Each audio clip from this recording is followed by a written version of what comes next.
Welcome to the RC Retro channel. In this episode, I have a big box of Tamiya. You want to see what's inside? Of course you do! So let's get this open. Now, if you remember in one of my prior episodes, I kind of teased you all with this big box and kind of just left it off as you're going to have to wait for another time. So as promised, here's the follow-up video of unboxing this very big Tamiya box. Now, a couple people took it upon themselves in the comments to kind of try to guess what was inside. And there were a couple of good guesses, and a couple of my closer friends were like, oh, Ari got a clodbuster. Well, guess what? It's not that. Sorry to spoil it before I even open up the box, but let's get this open and see what we do have inside.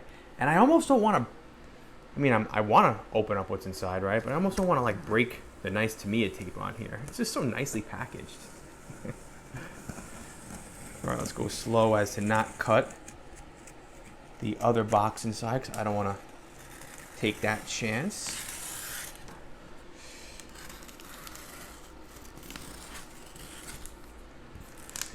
Okay. Oh, this is nice. Fits perfect in there too. We have, this thing is so big. I'm gonna have to lift it up. Hold on a second. Here we go. A Tamiya Bruiser. This is one nice looking truck. Let me tell you. Hold on, I'm gonna have a little trouble getting this out. Big box. Oh, this thing is heavy. Here we go. It's almost there. Oh, okay, I'm gonna put this on the bench in a second. Let's move this ginormous box out of here. Wow, look at this thing.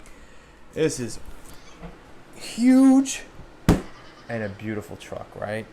Now, let me tell you why I decided to get this. Number one, I have a lot of buggies and very few stadium trucks or monster trucks. So I figured, why not?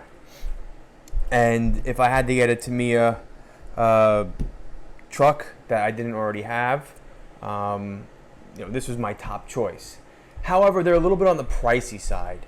And so I never kind of pulled the trigger on getting one. But then a few weeks ago, I was sitting on the couch watching, Netflix, like many of us have been doing in this time of quarantine. And a buddy of mine, Top Cop Frank, started text messaging me and was like, yo, Tamiya USA put the Bruiser on sale and it's $500. And yes, I was crazy enough to spend the $500 on this. I know. But I didn't actually spend $500. I had over $500 in bonus points on my credit card that I just earned over the years. So I figured if I had the points on my credit card, might as well just use them towards this. And that's exactly what I did. Now, is $500 a good deal for this? I don't know. I mean, Tamiya USA had it at like $650, and I always find that Tamiya USA is a bit overpriced, like they jack up the prices. But listen, I went onto Facebook, and everybody was going crazy about the price of $500. There were even people who were overseas saying, "Oh man, Tamiya USA has it for $500. I wish whatever retailer it was over here, on their side of the world would have it for $500. So I basically at that point assumed it was a really good deal, and like I said, I snatched one up and it came to me, beautifully packaged up, and here it is. So let's get this open, and oh, look at that. Includes bonus cleaning brush. All right, cool. Well, let's take a look at what that bonus cleaning brush looks like. Now, I did a little research on this, and this was built, I know, you're peeling the paper off of it. Yes. So I did a little research on this, and, this was released in 1985, and this, of course, being the re-release, was released in 2012, 8 years ago.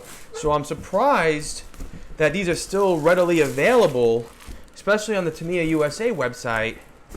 And I don't know, maybe because it's been 8 years and they still have so many in stock, they put it on sale because they were so expensive to begin with, and people weren't really purchasing these because it's such an expensive kit. So shiny. You know, I mean, that could be a reason. I mean, but regardless, 8 years later, they're still available. I know a lot of re-release kits have come out after 2012, and they're not available anymore. You know, they only ran them off for a couple years, and then that's it.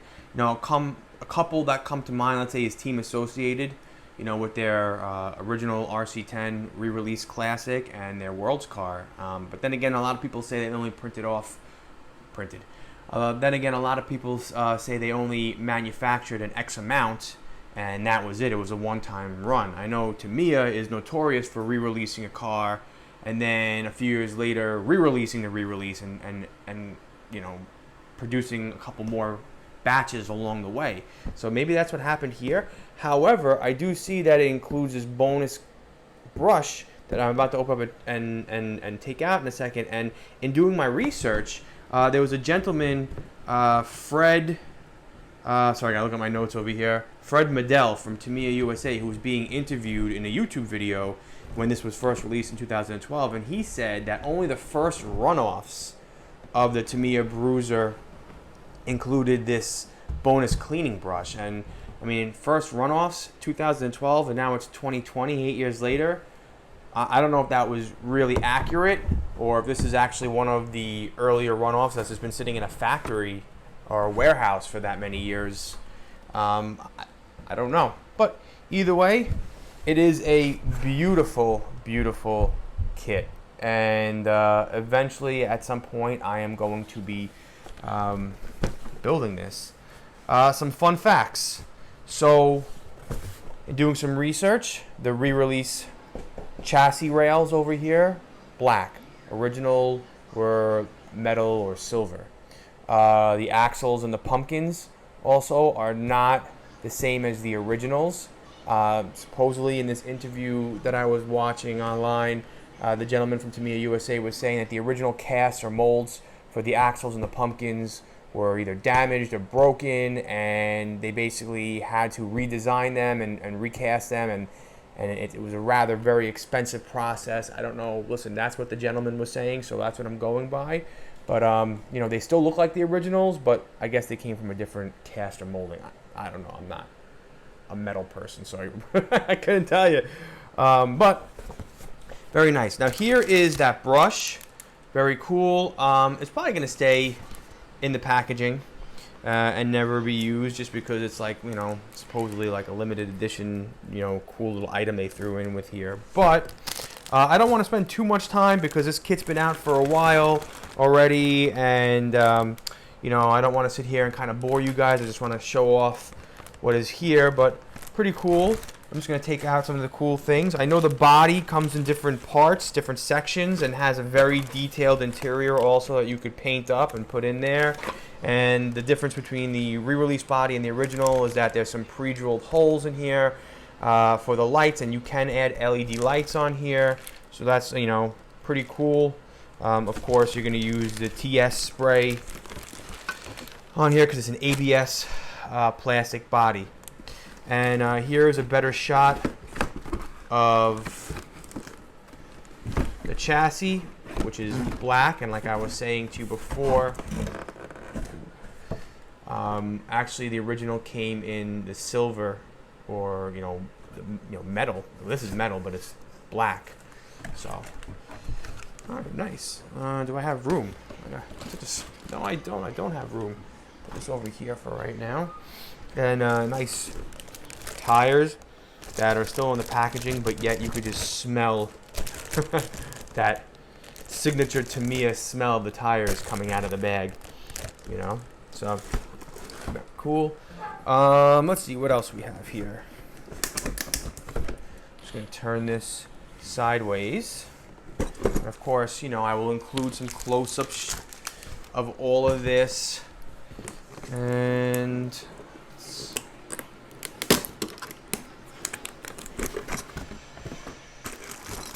cool everything gearbox. And you know, again, the original Bruiser, let me take a seat over here. The original Bruiser's gearbox was all metal gears and was very, very heavy. At least that's what I read in doing some research. And so when re-releasing this to cut down on the weight of the Bruiser, instead of using metal gears for the gearbox, they used, and what is it over here? I wrote it down, carbon reinforced gears. Which basically reduced the weight of the gearbox in half. And the original Bruiser, because it was so heavy with these metal gears, used a 750 motor, and instead the re-release, because the gearbox is drastically half the weight, just uses a 540 Mabuchi right here as well. It is a beautiful truck. The transmission is 3-speed, 4-wheel drive, 2-wheel drive, and then like high speed 2-wheel drive, where it goes a little faster. And yeah, it's really all I could think about it right now. I mean, look, we got a lot of these bags, a lot of parts.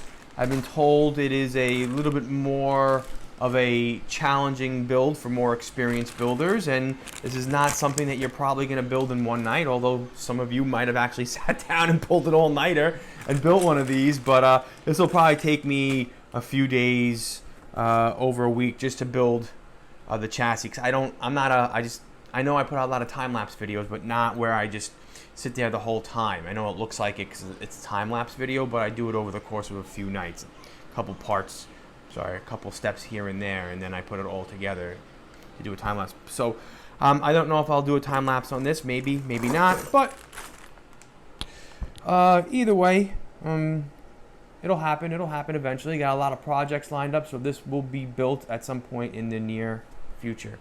I will have to get myself a 4-channel radio, I believe, a stick, one of those, almost like an airplane remote, for the different, to put it into 4-wheel drive, into 2-wheel drive low, or 2-wheel drive high. So I'll have to eventually get one of those. So I'll have to do a little research on that.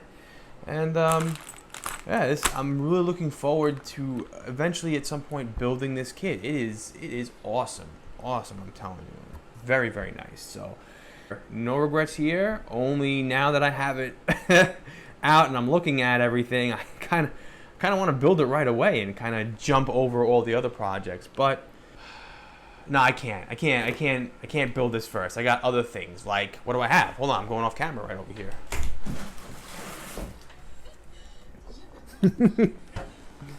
I had to just go reach for this off camera. This is what I'm actually going to start building right after I turn the camera off here. And I'm obviously over the course of the next couple of days going to edit the footage. But as soon as I clean this up, this is going on my table, opened up, and I'm actually going to start building this. So, like I said, I was very tempted to start doing this. And then I just thought about what my next project was, and I really want to build one of these. All right, cool. So, so much RC in so little time. Well, I hope you enjoyed this video, and please hit the like button, and if you're already subscribed to my channel, awesome, thank you. If you're new to my channel, please consider subscribing, and I will see you all in my next video. Thank you.